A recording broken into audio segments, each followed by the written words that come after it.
মাংস কিন্তু ফাইনালি আমাদের সামনে চলে এসছে। মাংস রান্না পুরোপুরিভাবে রেডি। এই ভিডিওটি স্কিপ না করে আপনারা দেখুন।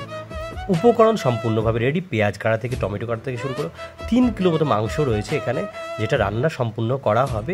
আলু ভেজেটা নেওয়াটা, প্রথমে আলু ভেজে নেওয়া হচ্ছে।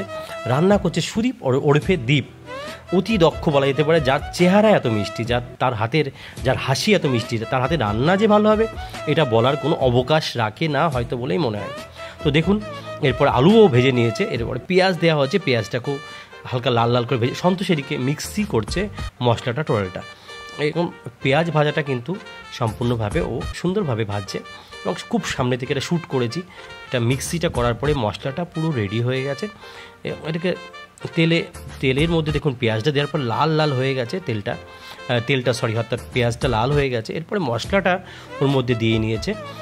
মশলাটা দেওয়ার পরে ওটা নাড়াঘাটা করে এবং এরপরে দেখুন কালারটা কিন্তু সম্পূর্ণভাবে চেঞ্জ হয়ে গেছে মশলা দেওয়ার পরে।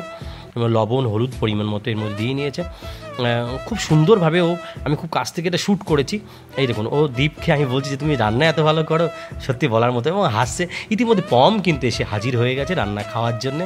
দেখুন মশলাটা পুরো রেডি হয়েছে। মশলার উপরে কিন্তু আমি যা বুঝতে পেরেছি সন্তোষ কিন্তু মাংসটা এর মধ্যে দিয়েছে। মশলার উপরে কিন্তু নির্ভর করে রান্নাটা কত ভালো হবে।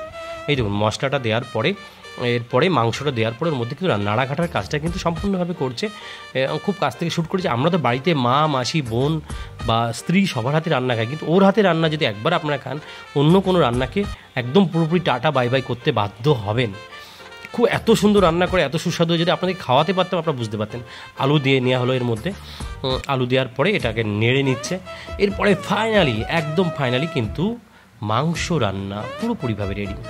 যদি ভিডিওটি ভালো লাগে লাইক শেয়ার কমেন্ট তো আপনারা সবসময় করেই থাকেন, এই ক্ষেত্রেও কিন্তু লাইক শেয়ার কমেন্ট আপনারা নিশ্চয়ই করবেন। আরও একটি ব্লগের জন্য আমার ফেসবুক পেজে চোখ রাখুন। নমস্কার।